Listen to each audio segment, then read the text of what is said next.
Good evening, everyone. My name is Renee Layton. I am president of the Architectural Engineering Technology Club here at NHTI. I would like to remind you to please sign in before you leave to get one professional development hour.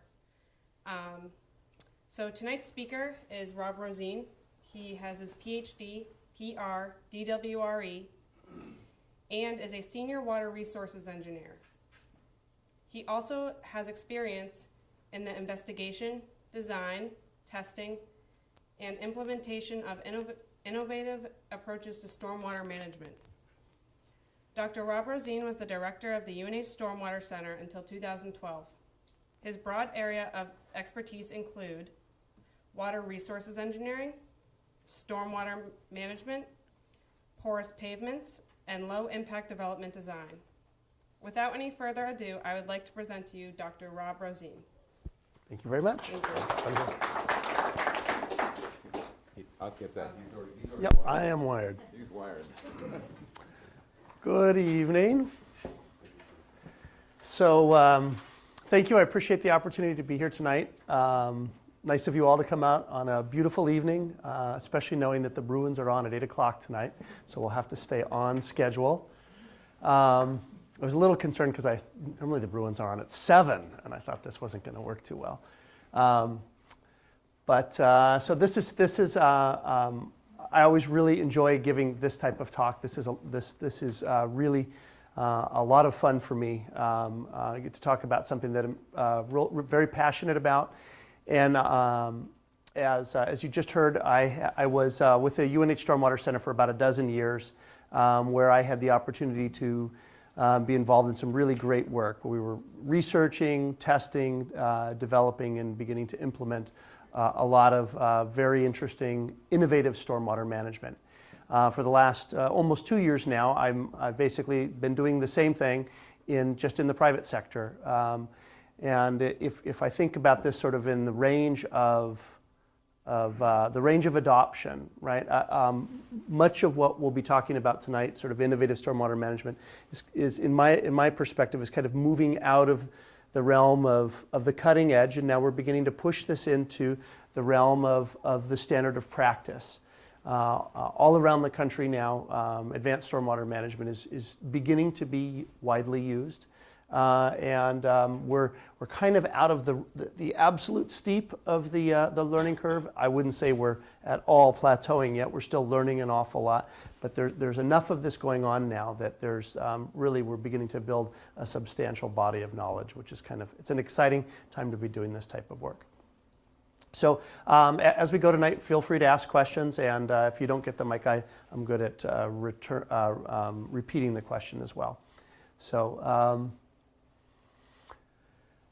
Okay, so one of the first things I usually like to mention is when I was teaching classes in stormwater management at UNH, we would hand out a fairly short document. It was only about 85 pages, and this was from 10 lessons learned from Hurricane Katrina. Anytime you have a major disaster like that, it makes a lot of sense to try and see what we can learn from those types of things. And there were 10 major lessons learned in there, of which 3 or 4 really apply to what we're doing here for stormwater management. First couple of items I would say is failure to think globally and act locally. We need to account for climate change, and what's nice to see now is in New Hampshire we're really in that mode. Early 2013, the state adopted the updated rainfall runoff depths. So what that means is our design storms are substantially larger now. We're anywhere between 23 and 27% larger for our 100-year design storm, which is a big deal. It's increased quite a bit. So, and there's a lot of statewide planning beginning to go on for climate change. So that's obviously part and parcel with a failure to absorb new knowledge. We need to be aware of this type of information, and obviously taking new knowledge and bring it into regulations and ordinances is a challenging piece. But that's an important element.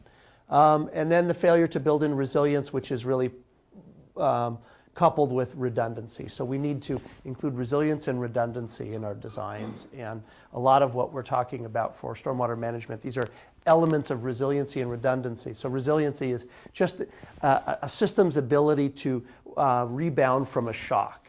And one element of resiliency is really building in redundancy. So the ability for, if there is a failure, how are you going to manage for that? An example would be, we're looking at a design right now for a very, very large porous pavement parking lot. It's about 15 acres. It's enormous. So we'll be talking a bit about porous pavements later, but porous pavements work great. But what do you do when they don't work great? Which will happen too someday. They will clog eventually. So a 15-acre lot that drains great is wonderful. A 15-acre lot that sheds a lot of water, if you haven't built in redundancy, you've created yourself a major, major problem. 15 acres of runoff, you could have 30 cubic feet per second running off of that with a good-sized rainstorm. So another aspect to consider is the trust, legitimacy, and relevancy of science. So this is a big deal because science is being politicized a lot. So we don't want to overly politicize science. And so part of being able to get through this aspect is recognizing it's essential to be transparent in your work, work with all the various stakeholders in the process, so that by the time you're to the end of a product or a project, that there's sort of a broad understanding or trust in that process. If you just march a project out at the very end and people go, God, where'd this come from? There'll be a lot less trust in that process. Okay, so stormwater management. So here is a video that was taken in, you can sort of see it. This is from an outfall in the Puget Sound. I grew up in the Seattle area. And this is just standard stormwater management. So standard stormwater management is the majority of what we have out there. It's catch basins, curbs, and piping. You can see just on an average rain event, all the crud that's being dumped into the harbor here. And water resources are a significant value and resource. That, for the most part, stormwater, we'd really been treating this as a nuisance and a safety issue of getting the water out and away. But we're recognizing that there's really a much better way to do this now. We wouldn't accept somebody backing up into the harbor and dumping truckloads of trash in there, and nor is this really acceptable anymore. So if we look at it, well, why is this not successful? So in the realm of our regulatory drivers, that which is motivating us to change, this is kind of, in some ways, the progression. So for a while now, we've been operating under consent decrees or long-term control plans for combined sewer separation. So combined sewers, we have them around here. For those of you not familiar with what a combined sewer is, it's kind of old school stormwater wastewater management. And what we would do a while ago is we would combine the stormwater runoff with the wastewater runoff. Rather than having two separate pipe networks. So what that means is that in old towns and old cities, that when you have substantial rainfall events, that the wastewater plant is not designed, cannot handle that capacity. So there's a substantial amount of untreated wastewater that would be discharged to the receiving water body. And if you've ever been around it or seen it, it's pretty bad. Well, and we've known that for some time, but because CSOs are such a big deal, they're often one of the most expensive things that a municipality will ever deal with.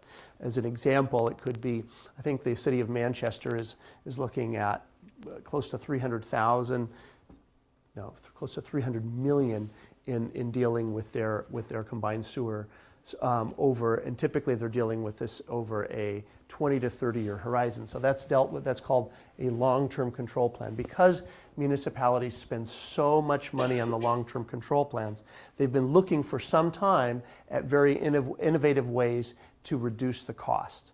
So there's a lot to be learned here. So we start with these consent decrees and the long-term control plans. Are where one of the major regulatory drivers has been. Now the new municipal stormwater permits, the MS4 permits, have been one of the drivers, but there hasn't really been a huge amount of action in the MS4. It's really been setting the stage for what's to come. It's been largely about educating and developing plans, but not necessarily, there hasn't necessarily been a tremendous amount of action there. Then the next realm was the TMDLs, the total maximum daily loads. Many people have learned to hate these. There's a lot of, this really turned the temperature up, but these are, TMDLs are a big deal, and they are, in contrast with an MS4 where you could implement plans and do all sorts of things, you didn't necessarily have to observe a change or an improvement in water quality to be in compliance with your permit. A TMDL is absolutely anchored to the water quality, the receiving water quality. So meaning that all the actions still you have to be able to observe a change in an improvement in the water quality. So I'll skip on down. So what we do know is that there's going to be the new draft MS4 permits. Actually, I should have changed this to New Hampshire. That was my last talk.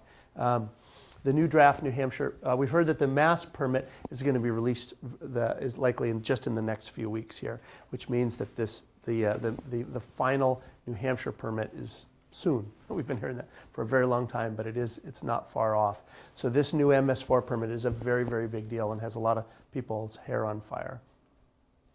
So if we look at what's in the news, there's a lot of stuff in the news on this, and it's a big deal. So the most recent things we've been hearing is about the peer review that came out in the Great Bay, if you've read this. But these are some fairly common ones. New regs may drown taxpayers. This is from Worcester. Line and sand drawn over wastewater, and this is from Portsmouth. So these are, municipalities squaring off across from the regs. However, there's some pretty exciting stuff that we're seeing too for communities that are further down this path. And here's one that we see from New York: a greener strategy for New York's runaway sewage, and a Green City Clean Waters program out of the city of Philadelphia. This is 2012. This is 2013 or thereabouts. We'll talk more about this, but these communities are investing in the billions of dollars for this. And what's the difference in these outcomes? Well, one of the main differences is that these type of projects involve negotiated plans using green infrastructure to reduce the reliance on gray infrastructure. So they see substantial cost savings, and I'll spend some time talking about that. So green infrastructure and low impact development. They're in many respects the same side of they're the same thing. Low impact development, green infrastructure really involve using modeling designs after natural systems. So trying to replace some of the lost functions that occur when you put a rooftop out there or a parking lot. So we engineered soils, infiltration, plants, something of these sorts are kind of the core component of these two pieces. So here's some examples of green infrastructure. This is a large median that was retrofitted. I believe this is in Minnesota. And this was just a big grass median that they then instead, there was all this stormwater infrastructure in the middle of it, all these drains, and it was a very easy piece to do. So they basically just cut out about 2.5, 3 feet, replaced it with an engineered media. This is a bioretention system, heavily vegetated, and a very, very simple piece, does a wonderful job of treating lots and lots of runoff. Bioretention system retrofit here at a small school in Rochester. Community planting of bioretention, tree filters. These are great things. Porous pavement roadway for a small active adult community. And here is a porous pavement parking lot in coastal New Hampshire, in Greenland, a Lowe's Target out there. So just to show a few items, there are others. This is an example of what they look like in operation. So that's the Lowe's Target during a pretty good rain event. You can see all the water running off of that site, and then you look over there and you look at the porous pavement. It's a very different deal, and you can see the perimeter road draining onto the parking lot there. And here is this is a bioretention system. This is actually a very innovative one that was built in Durham in 2012, I think, 2011. And Nice thing about bioretention systems is when they're done right, they can look beautiful. When they're not done right, they're trash receptacles. But this is a beautiful one. It's been through multiple rounds of planting now, involving the master gardeners and other things. And it provides both, it's both trapping the nutrients and stormwater runoff, which provides food for the vegetation, and providing a water quality benefit to the local receiving streams. So one of the things about LID and green infrastructure is that we talk about the environmental and water quality benefits. Those are pretty well understood. I think most people recognize that now. What we recognize less is the economic infrastructure and adaptation planning, or the adaptation benefits of green infrastructure. So these are important, because when we talk about water quality, the general community, maybe 10 or 15% of the community, is probably interested in that. Most of us, the rest of us, are going to be worried about, going grocery shopping and, getting the laundry done and paying the bills and all these other things. Some of us are worried about water quality, but it doesn't grab as many people. So we need to broaden the discussion and talk about some of these other things. Well, other people people would be worried about the economic impacts. What is this going to do to the municipal operations, municipal budget? How does it impact flooding in our location? Nothing like flooding to get people's attention. So this project, the Forging the Link project, which you'll see a few pieces in the talk here, is a neat piece. If you haven't seen it, encourage you to go to the Stormwater Center website and take a look. It's got about 8 different case studies that we did that range from residential to commercial to municipal, to a bunch of different style of case studies that provide documentation as to the cost benefits that folks are seeing. We do recognize, so one limitation, but it was a known limitation here. We only looked at the capital costs, recognizing that most planning is done simply looking at capital costs, not looking at some of these larger life cycle benefits, although we do recognize that there's some substantial benefits to that. But just understanding that the average project, when it goes to town council and you vote on the next year's budget, it's looking at capital. It's not looking at some of the larger issues there. So another concept to talk about here is this idea of triple bottom line analysis. Has anybody in this room heard or familiar with TBL, triple bottom line, or people, planet, profit? There's a bunch of different. It's kind of a screwy concept, but it's kind of a neat one. It's a bit of a sales job, but it's one that we're hearing about more and more. And so the TBL is the idea of, what I mentioned earlier, that Forging the Link is really looking narrowly at the economic benefits. But there have been in a number of places now where there's been an attempt to be done. There's an attempt that was made to value some of the larger and broader scale benefits of stormwater management.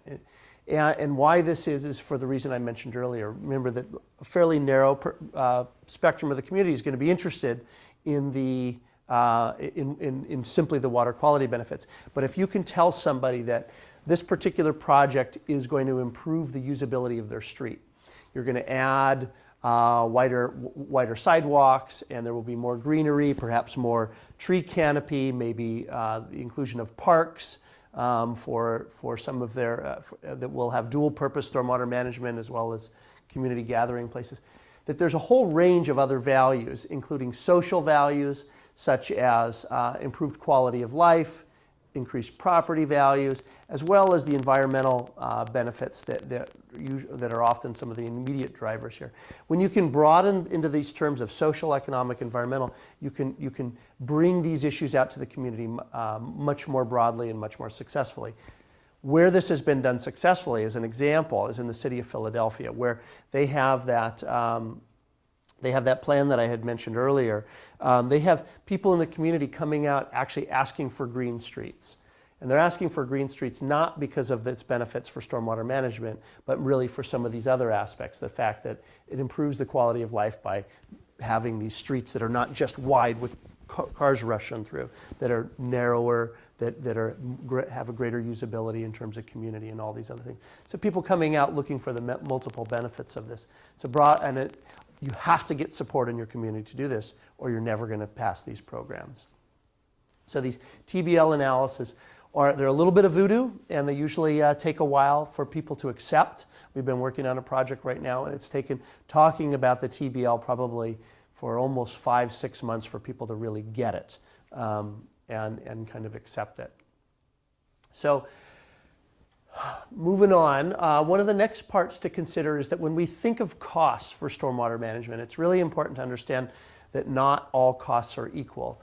And what I mean by the idea that not all costs are equal is it's important to consider who pays how and when. If we just give you a bottom line cost, you may not be considering how this is going to be paid for and who's going to pay for it. And as an example, the most common way that projects are paid for is through existing municipal programs and long-term bonds. And these are probably the least efficient way to do that, right? Municipal programs are already very strapped for cash, and to have to go out and pay for something through bonds that we're going to pay interest on may not be the best way to do that. So why? Because if you're having to pull money out of a municipal budget, you're now competing with other very important elements like road improvements and education and other existing places, existing programs that are already very strapped. So that brings us into the range of stormwater utilities. There's none in New Hampshire. We study them lots in New Hampshire. We're very good at studying things. And so we may not likely see these anytime soon, but after the MS4 permit comes out, the need for these will increase. But give you an idea what a stormwater utility is you already pay for wastewater and drinking water because it's a fee. But the cynics will call these not fees, they'll call them rain taxes. Why be taxed for rain? Well, the reason why is because a stormwater fee is based on the amount of runoff that a site would generate, because a municipality is having to pay to manage that as part of their permit. So it would make sense to charge based on the generation of it. So fees for stormwater utilities are generally fairly low. They could be as low as $40 to $100 per year for an average municipality, or for an average residential homeowner. So as much as maybe $4 a month in some instances. So they can be fairly low. They are around in the Northeast, and we're beginning. There's over 500 in the U.S., none in New Hampshire. But then the next line down the list here is the idea that the developer, owner, consumer pay for it. And this is really, in my mind, the best way to do it. And the way that this is done is pretty simple. Pass good stormwater regs in the town, and then it's just a standard of practice, right? So nobody would blink an eye if we said we're going to increase the energy efficiency requirements in our building code or the fire protection requirements. It's standard. You look above us. We've got LEDs, we've got fire protection, we've got energy efficiency in our windows. It's just part of it, right? It's part of the expense, and that expense is just passed on to everybody else, right? It's part of the practice of doing business. It's the same thing with with advanced stormwater management, so let's go in and talk a little bit about some economic case studies as to what some of this looks like. So here's a project that I'm very proud of. I was actually just visiting this site last week. This was the first porous asphalt road in the Northeast, maybe on the entire East Coast. It's 1,300 feet of porous asphalt road in Pelham, New Hampshire. It's an active adult community. The site is basically zero discharge. There's basically no runoff from the site. It's an active adult community, 55 and older. So risk of slip and fall is a big deal. So safety is very important out there. And it is on a large sand deposit, so it's ideal for infiltration. And at this site, we definitely did pay more for porous asphalt because it's a more expensive product. But when we dig a little deeper, if we look at what the conventional site design was going to look like, this is our upland sands, these are our lowland wetlands, and you see the typical, this is a very common site design, ponds in the lowlands, a lot of piping to get it there, outlet control structures. The planning board sent them back because they knew that they had good sands, a great place to make use of this type of, make use of infiltration, plus they wanted to minimize the wetland impacts. So they came back with this, and it's a project that looks almost the same, but now the roads and the driveways all make use of porous pavements, and in between the buildings, in the fire lanes, they all make widespread use of infiltration galleries. So what is this? What do we get out of this? Well, there's 1.3 acres less of land clearing, so there's less impact to the wetlands and surrounding area. There's avoided use of infrastructure, so there's less curbing, pipe, to control structures. And when we look at that on a project cost, and these are not numbers that we generated at the Stormwater Center, these were numbers that came out of SFC, who was the design firm behind this. We worked with them. And they had two parallel designs, so we looked at the conventional design and the LID design, put them into the major categories, and what we end up with is there was less land clearing, less erosion control, a lot less drainage, about 70,000 less in drainage, about 50 to 60,000 more in the roadways and driveways because the porous pavements cost more, but there was less curbing, less permanent erosion control, and a total project savings of about 50,000. So if you look at that, that means that there's about a 6% savings in the total stormwater costs on this site, and an ease of permitting, right? The site was permitted quite a bit easier. And it's nearly a zero discharge site. This whole area is prone to flooding. The roads are underwater in this area quite a lot, and this site is now a zero discharge site. It works quite well. Yeah, please, thank you. Questions? We have the microphone. Thank you, Stuart. Question, what about the ongoing maintenance costs of Of porous pavements. porous pavements versus traditional pavements, and also the long-term durability and replacement costs? Oh, great questions. Yeah, absolutely. So those are huge issues, right? So obviously it's not all about capital. It's about life cycle. It's about operation and maintenance. So, so where to start with that? So probably the first thing to say is that the O&M on this site is probably no more, no less than what it would have been on a conventional site. So on a conventional site, you would have catch basins, and so the municipality is in charge of cleaning catch basins every 12 to 24 months. So they're paying, anywhere between $60 and maybe $100 per catch basin per cleaning. And a project this size would probably have, let's guess, maybe 6 or 8. So whatever the numbers are on that.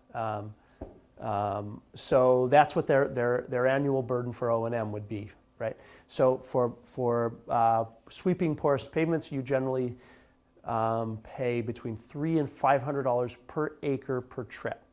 So and roughly they'd be cleaning it on average maybe 2 to 3 times a year. I think these folks only clean it once, be my guess. So they're probably paying.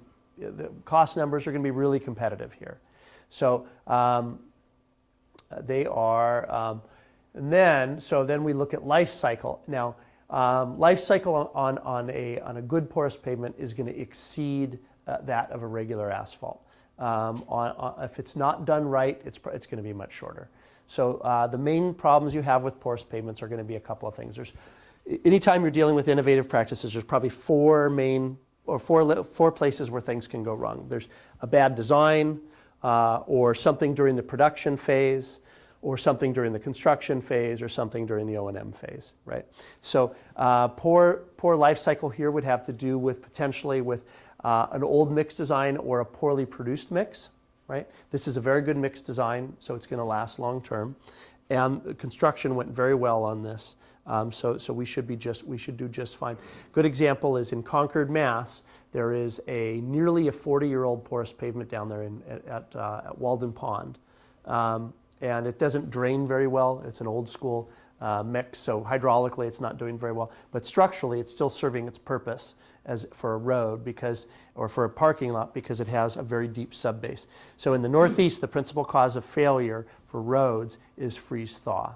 So when we design porous pavements, we design them with thick subbases to be well drained. So you basically are eliminating that freeze-thaw issue. So what we worry about more is the hydraulic failure, less the structural failure. Which is not entirely true. There's a lot of cruddy pavements out there that were poor mix designs that were also raveling. So, but we're really past that now. We should be anyway, if you're getting it right. And we'll talk a little bit more about that. Okay. Okay, so the next one would be, so this is it's actually a good lead into your question here as well. So this is a commercial site. This is a Lowe's Target in Greenland. This is right off of I-95. This is exit 3 between Greenland and Portsmouth. This is a site that had been, it was ideal for a brownfields redevelopment. There was an old Sylvania light bulb factory here that had been vacant for probably 12 or 15 years.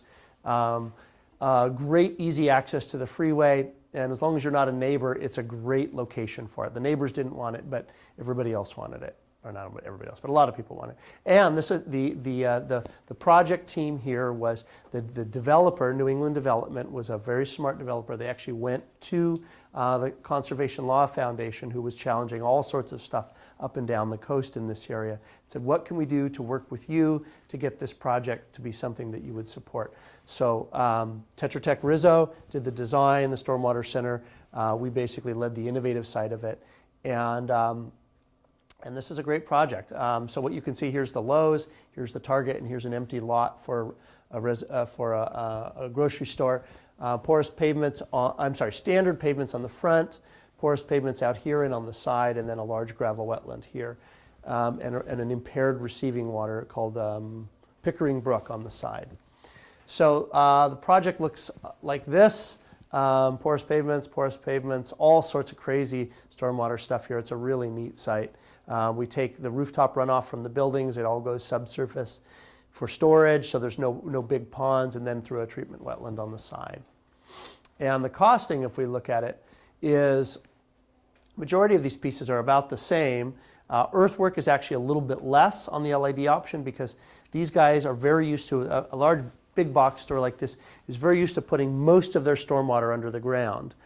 So they like to put them in chambers so that they can have more parking and more building because that's their revenue. The more people through the front door, the better they do. And this is a very, very profitable store for them. So there was less of that was required. We paid almost $1 million more for the paving, right? So there's a thicker subbase. The asphalt itself costs more. But look at what we saved in stormwater management, $1.7 million, okay? And so let's look at the details on that. So where was the savings in the stormwater? Well, most people don't think that much about how much they spend on pipe. Pipe costs a lot. And that's the main difference here. There's almost 10,000 linear feet difference in piping on this site. And that difference in piping is the primary. So here's our conventional option. We would have used 10,000 for distribution and 20,000 for detention systems. In this case, we basically eliminated all the detention piping, right? So these detention piping are these 36 to 48 inch diameter pipes, which are very, very expensive. And all of our piping was primarily then left just to distribution, getting the water to where it needs to be. And that was a 26% savings on stormwater infrastructure cost. And it got them the building. They would not have had this site had they not been willing to do this work. So it was a really big deal for them. And so this... Only half of the parking lot was LID pavement? Yeah. So the question was, only half of the site was porous pavements, and the answer is absolutely yeah. It was only half, and the reason was because they did not want to do this type of stormwater management. It was really something they just sort of had to do. So they were reluctant participants, which is actually not a bad thing in my mind, because you take somebody from the position of I'm not so sure about this. Let's to now the developer is way on board. Not 100%, but they really see the values of this. As an example, New England Development, they own stores similar to this up in South Portland, Maine, where their same stores, they're paying roughly $40,000 to $50,000 a year now for stormwater generation, for stormwater fees. If they had this building up in Portland, Maine, they would be paying not a dime, not a dime. So stormwater, yeah. If they did the whole parking lot LID, Right. they'd save twice as much. Yeah, so they probably would get the same actually here, but one of the reasons why, I actually like the design here. So one of the reasons why we use, so construction phasing is complicated when you're building stores like this. So by having standard asphalt in the front, it provided areas for staging, places where they could store the materials, and you need to protect a porous pavement. You can't just put everything you want on it during the construction period. So it actually works quite well. Plus, it provides a great contrast in the wintertime for people to see how the pavements perform quite differently. All right, I'm going to check in on my time here. Make sure I'm doing all right. So, where's my phone? Pardon me? 7:38. So I started at 7 and I'm going till when? 7:45. Wait, I'm going till 7:45, right? Yeah. Yeah, that's right. So I don't have a lot of time. All right, so we're going to skip that. I am talking too long. Skip this. I'm going to skip this. Am I going to skip that? I don't think anyone would mind if you ran over a little more than 45 minutes. Yeah, I don't. You all right? We started a little late. Yeah. Did we start a little late? Yeah. Okay. Either I'm talking really slow or we... No, you've got a lot of, I mean, there's a lot of. Okay. Okay. All right. Ruins. 8 o'clock. All right. No, that's great. All right. So this is a neat project. So the one before this that I was going to tell you about is Portland. Portland, Oregon has sort of led the way. They were doing this back before they got permission, or before they really got credit for it. They did it in two parts. One, because they have a strong environmental ethos, but also because it showed well, actually, I will go back. I'll just do one piece here. So they kicked this whole thing off. They had a large program, the Tabor to the River project, and they had to deal with CSO and basement flooding. So they originally came up with a gray infrastructure project that priced out at $144 million. They decided to do a parallel design using gray-green combo, and they put in $11 million of green solutions with a total cost of $81 million for a total savings of $63 million in that effort. So that was a real eye-opener for them. So they really set the stage for all the rest of the country then in many respects. So I'm going to skip that, but what that did then is shift forward until 2012, and New York City came up with their green infrastructure plan in 2012. So they have to deal with CSO separation. And what they looked at is, so I don't want to show you the same thing in every project in terms of savings. What I want to show you is the advancement that is happening. So they did a long-term long-term control plan. And what they found is that they had a 22% reduction in costs to combine gray and green infrastructure, which is great. But they also wanted to look more long-term. So what does this mean for them in terms of long-term operation and maintenance? So they then looked at this. So the way you read this figure is this is cost of maintenance long-term, cost of operation. And then there's two sets of bars here, one for the green bar, or one for the green option, and one for the gray-green option, and then go through time. Each of these bars has a stack of salaries, essentially energy demand, which is electricity and natural gas, and then contracts and supplies. So what you can see here is that the gray infrastructure takes a bit longer to implement because it's more complicated, designs are bigger, the bid process is long. So in this particular scenario, it took that many years to go to bid and many years to construct. And then finally, by the year 2024, everything was fully implemented. And you can see where we're at here.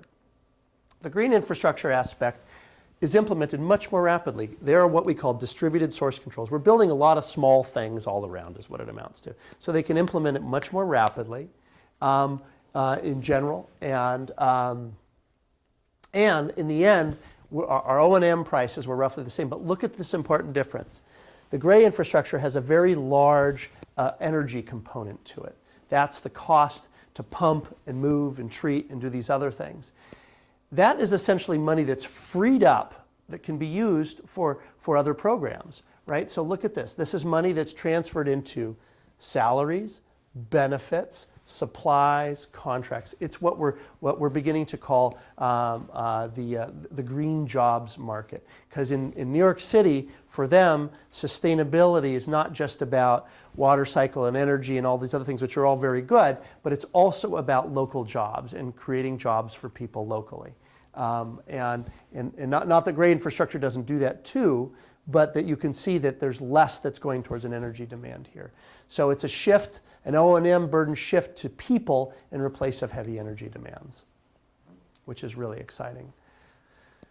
So let's talk a little bit about the need for innovation. So we're in an academic setting here. It's a great place to talk about it. The need for innovation is big. Why do we care about that?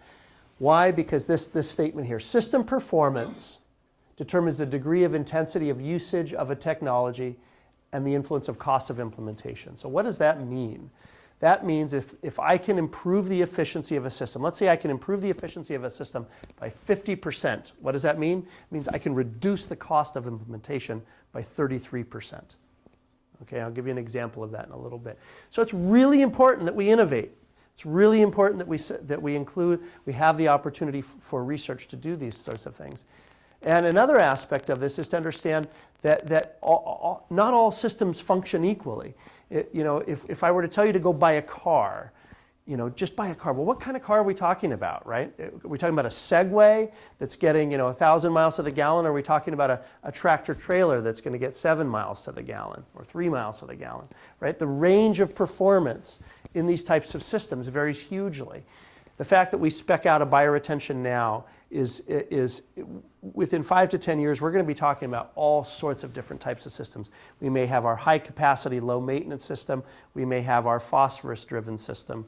We may have our nitrogen spec system. There's all sorts of variabilities. And most of these variabilities are not very well understood yet.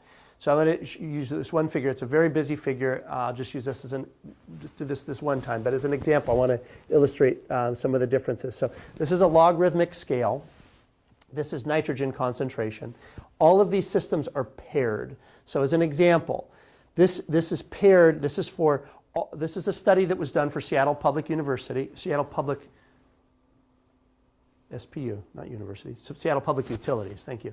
The Seattle Public Utilities is in the process of embarking on a large green infrastructure program, and they hired us to do a review of the literature that's out there to try and evaluate how different design elements are affecting performance. So we reviewed about 170 studies, and what you can see here, this is the bulk of the studies. Is looking at all the studies in mass. This is my influent concentration, so the concentration that would be going into the system. This is the concentration that would be going out of the system. As a whole. So what this is a box and whisker. So the center of this represents the middle of of all the values that are reported, the middle of all the values reported. So you can see that the red arrow tells us that we're trending in the right direction. That we have the concentration going out of the systems is generally speaking lower than it is going in, as you'd hope, right? It's treatment. It should be improving.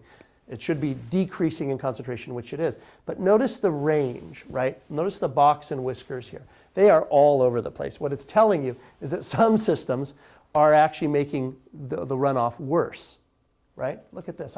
If the top of my range is at around 1 milligram per liter going in, and I see some coming out almost as high as 86 milligrams per liter, that's a problem.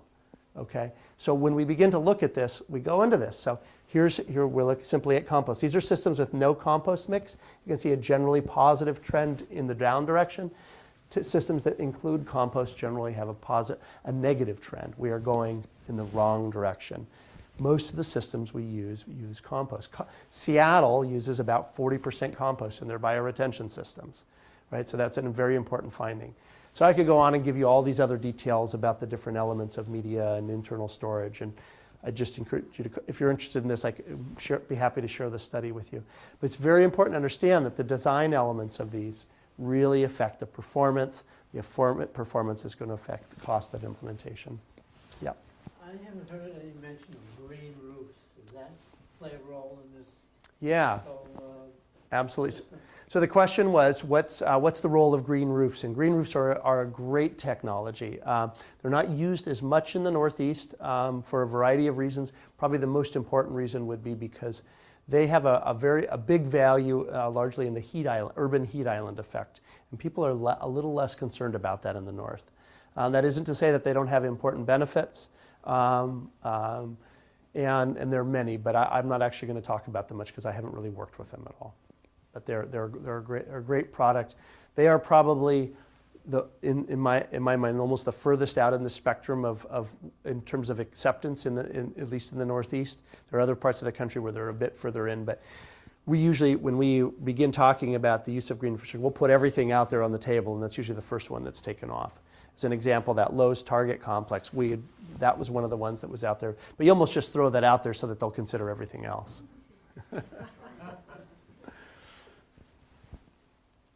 Okay. So here's an example of a system that we just designed that's kind of exciting. So this is just to underscore the value of research and innovation and all that. So one of the systems that we've been studying for years is a gravel wetland, and gravel wetlands do great. These things get about a 75% nitrogen removal, but they're not always all that feasible for use. They're very difficult to build in a downtown setting. Bioretention systems fit very nicely downtown. Gravel wetland basically has to occupy the space of a pond. So they're less usable in many respects.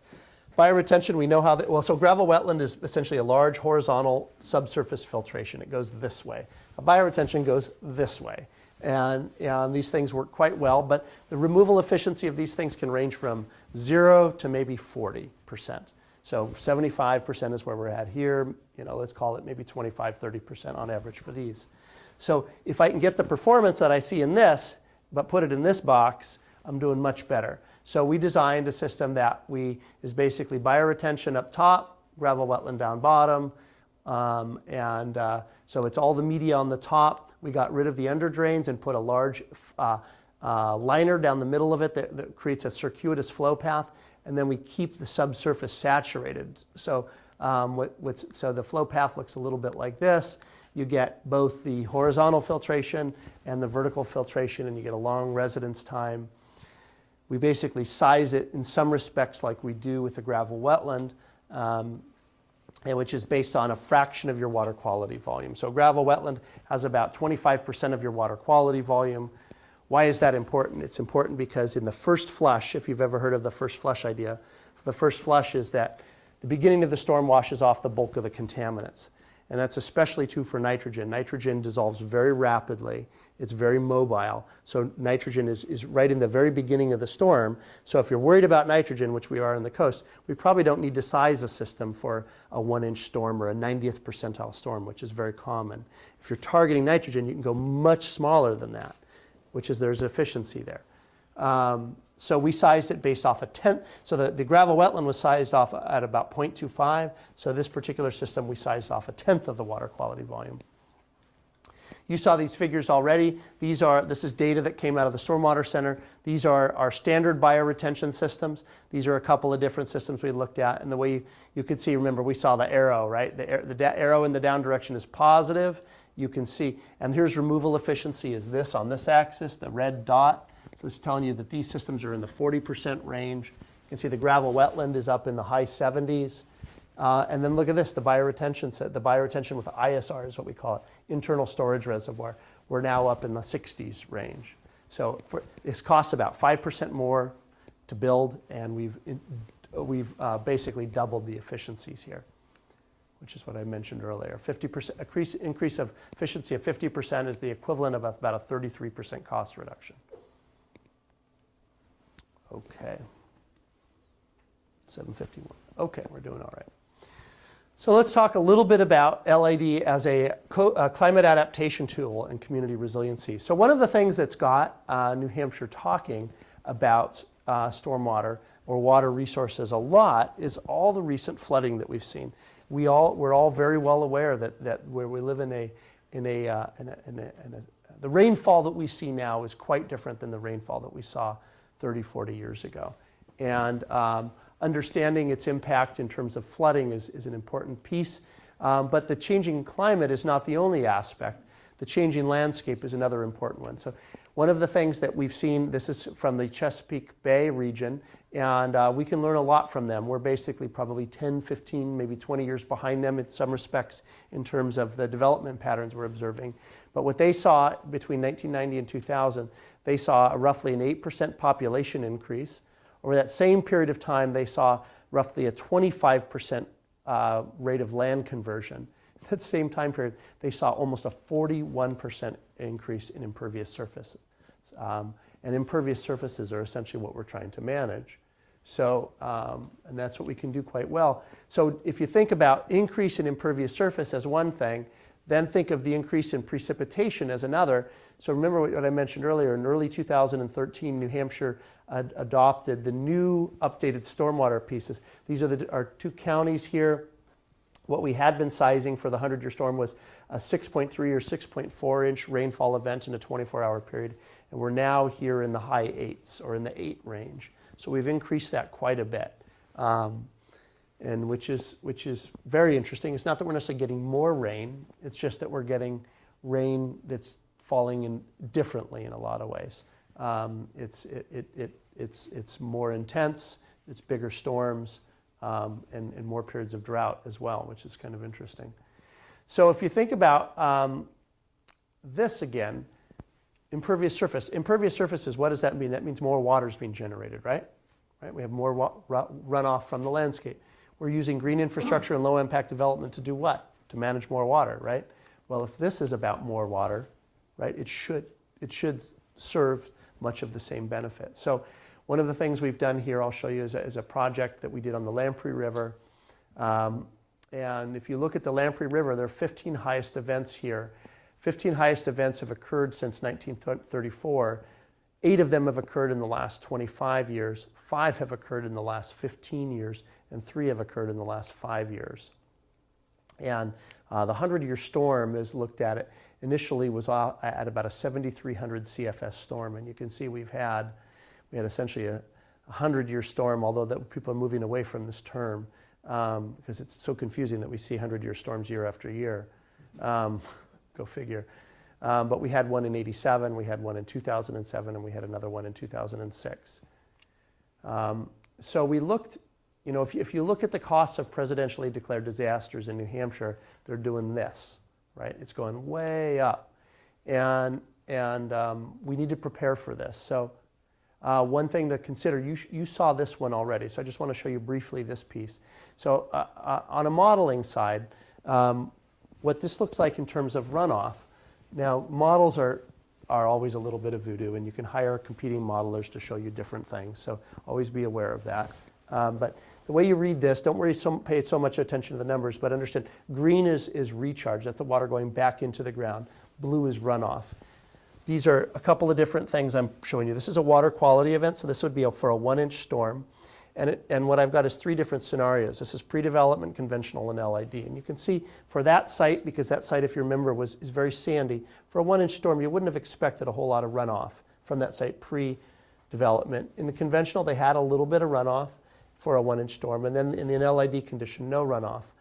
Okay? But now let's look at a 100-year storm. So pre-development, you would have expected, maybe 3 inches of runoff. You can see in a conventional develop a substantial increase in that. In the case of the LID site, we were able to basically recharge, the model's telling us anyway, that we can recharge almost all of that runoff. Is that really happening? Well, let's talk about that.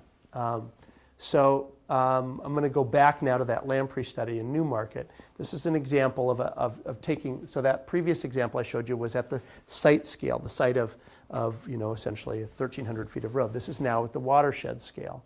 I'm going to show you one other example that'll actually go to monitoring. So this is Newmarket downtown. What I'm showing you here is 2 different floodplains. This is the current floodplain. This is the floodplain. The yellow is the floodplain based on current zoning, and the green would be the floodplain based on LID zoning in a build-out condition. That top probably didn't make any sense. Let me try and repeat that. Okay, this is a complicated study. So what we did here is we looked at this watershed and looked at it in two different build-out conditions, right? Basically go to 2050 and 2100, and imagine what the landscape would look like based on current trends in development. So we didn't try and predict anything, we just plotted a line through it. Here's where it's going. Then we said, what would happen based on conventional zoning versus LID zoning? How would this respond hydrologically? Okay, and so those are your two different floodplains that I want to show you. So what does that mean? So what this, a good friend of mine, some of you will know him, Kevin Gardner, that he sold this house all of about, I think it was 8 weeks before this flood. Lucky guy, got out just in the nick of time. So this is downtown Newmarket. Well, the model that we developed, and I'm going to show you some real data here in just a minute, but this is what the model predictions would be. So here's our 2005 flood conditions that we observed, so roughly 4.5 inches of rain. In 2050, at the current rate of build-out, we would expect to see a 15% increase in flooding at the current rate of increase. So if you could implement LID zoning, that would be mitigated. You'd only have about a 7% increase. So it's not eliminating your flooding, but it's mitigating. It's one tool that can be used for climate adaptation resiliency. So does this really work? So models are models, and people will, models can be played with all over the place. But the question is, does impervious cover reduction really work? We're being pushed towards this in the regs. So one of the things we looked at was urban watershed renewal in Berry Brook. So I've got a couple minutes, and then we'll wrap this up. I'm almost done. This was a very exciting project, one of my most exciting projects I've had the opportunity to work on.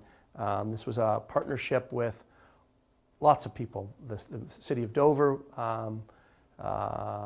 DES, Aquatic Resource Mitigation Funds. It was a great project. And what we did was we looked at Berry Brook, which is a small tributary to the Cocheco River. It's about a mile-long stream, heavily impaired stream, typical urban stream, lots of encroachment, roads across it, all the stuff we're used to seeing. And it's at about 30% impervious cover.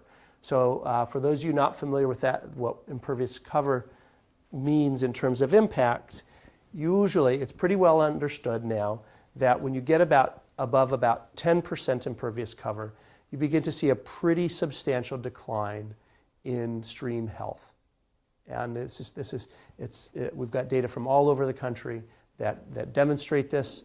There's actually data in Berry Brook that shows this, that was done by a USGS and New Hampshire DES study. So a lot of the management efforts are trying to get us to do what's called effective impervious cover reduction. What does that mean? It says you don't have to go tear out all your pavements or your rooftops, but find a way to provide treatment for this impervious cover through the filtration mechanisms that we're talking about, the ones we've been talking about, bioretention, tree filters, forest pavements, all of these things, right?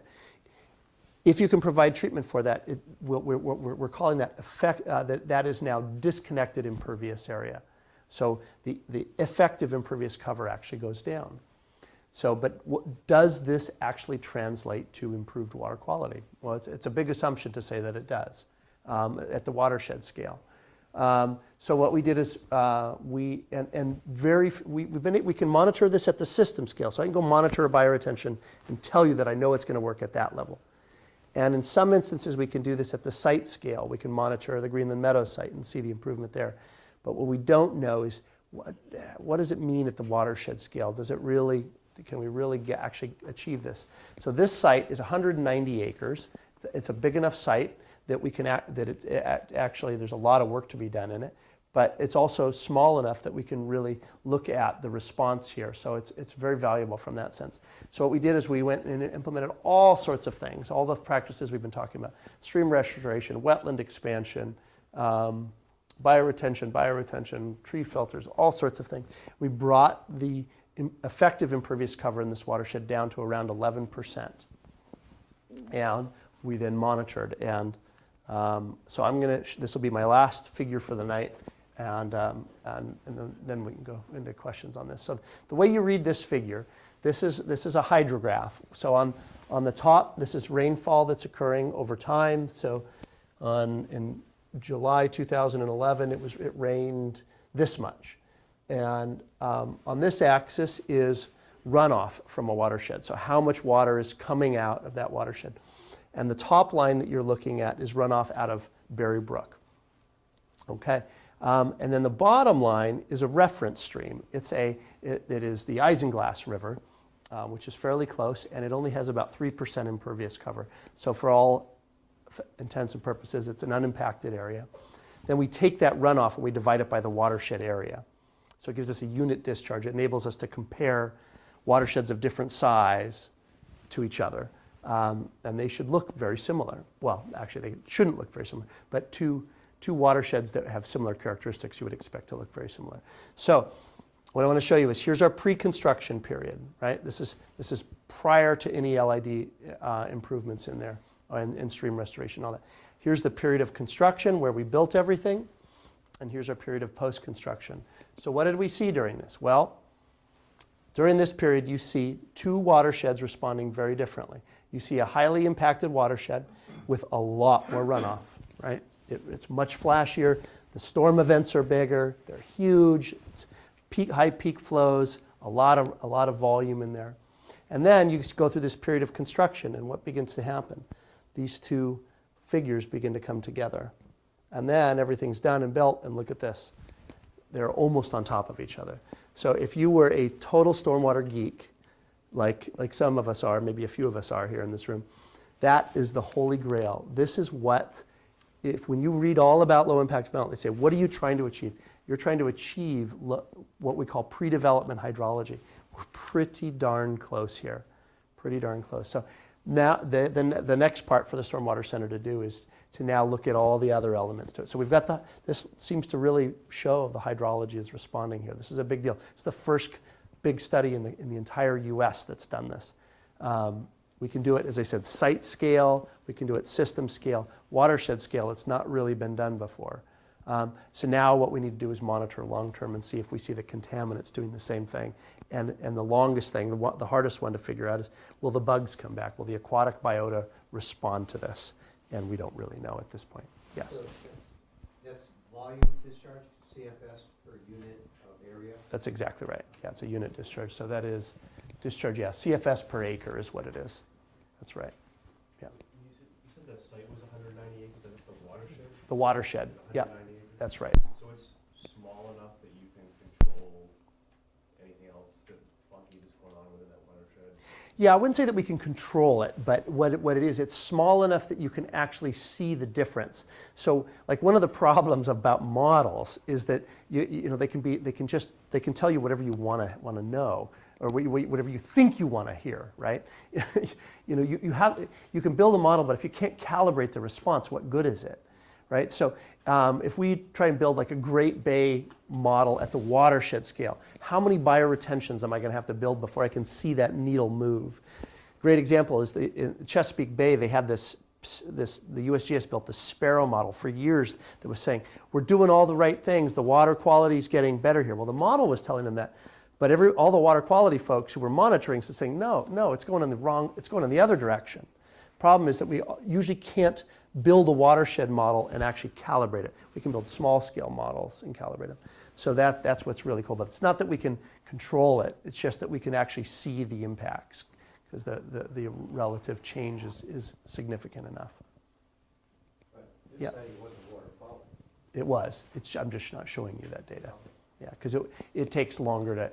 If you consider the range of the time response, the hydrology will change immediately. As soon as you put the thing in the ground, the hydrology changes. The quality is a longer response. The aquatic biota is going to be the longest response of the bunch. So the water quality, we were beginning to see changes, but water quality has important seasonal variations too. So you really have to look at you can't just look at 6 months. You got to look at years and years and years of data for it to really be able to have a good understanding of that. So with that, I'm going to show you flow duration curve. Just kidding. How do we actually do this? There was one more thing I wanted to show you. You want to hear about a mile of porous pavement in Provincetown? Or should I keep going? Or should I stop? Provincetown? Okay.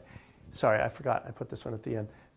This is a really cool project. So in this one, I'm not going to talk about water quality or these. Well, actually, I'm going to talk briefly about water quality. This one was really neat because Provincetown is a very forward-looking place. So they were willing to consider a mile of porous pavement as a potential retrofit. Their commercial street needed a rebuild badly, and they were going to do sewer and all these other things. So typically, porous pavements don't make sense for retrofits because they're too expensive. You have to cut out the base and haul it out. It usually only makes sense if you're going to do new development. But this is a redevelopment with a lot going on, so it actually did sort of make some sense for them. And the thing that they had 25 outfalls that they had to deal with, and their outfalls, for them to provide treatment for the outfall, it cost them anywhere between probably $150,000 and $300,000 per outfall. You have 25 of these he's got to deal with. So he wrote a whole lot of grants for them, got them funded in almost $1 million worth of grant funds for this. Provincetown's a great place, but the harbor is impaired for pathogens. It's a tough place to do work because it goes from 3,000 to 30,000, and tourism is everything. Yeah, so we did this. We went through a very complicated construction. The road in some places is as narrow as 16 feet wide. I could go into the design, but I won't because we're running out of time, but it's a neat design. And you had to be very careful because you can't run a very big compactor over buildings that are inches away with old foundations. And so there's a lot to this in how this all went together. But let me show you this beach closures piece. So this was not really, I mean, we expected it, but we didn't quite expect it like this. So this is kind of exciting. So Barnstable County Public Health Department does monitoring of all their various outfalls. And this section here is where the porous asphalt road went in. And in 2013, they had 15 closures at 10 different locations up and down the beach. There were 5 outfalls associated with the porous pavement road, and there was no closure at any of them. So the way you can read this figure is, these are our standard pavements. This is our porous pavements. There's 3 years I'm showing you. Blue is 2011, red is 2012, and green is 2013. And you can see, so for 2013, there were 6 closures associated for these particular areas. And then for these 5, there were no closures in 2013, 0. So very exciting, and what's really cool about it too is the outfalls actually are not just associated with Commercial Street, which is crazy. So some of these outfalls actually extend up and have fairly large catchment areas, but it does capture the dirtiest areas, the most heavily traveled areas. So we're going to do some more detailed analysis on this to try and understand it, and we'll be continued monitoring over time to actually see if that benefit continues. So it's a big deal. So it cost them a lot to do porous pavements, but if you think of the savings in terms of what I think the whole project was, I can't remember what it was. I think it was a little over $2 million, $2.5 million for the road element. The savings that they have for these 5 outfalls here is tremendous. Because this would cost them anywhere between $500,000 and $1.5 million to have to provide corrective action for those untreated outfalls to the harbor. All right, and we'll go through all these. So some acknowledgements. I want to acknowledge my friends and colleagues at the Stormwater Center, great bunch. My friends and colleagues from the Forging the Link team, Climate Land Use Impacts, Commercial Design Partners. There's many, lots of folks in there to recognize.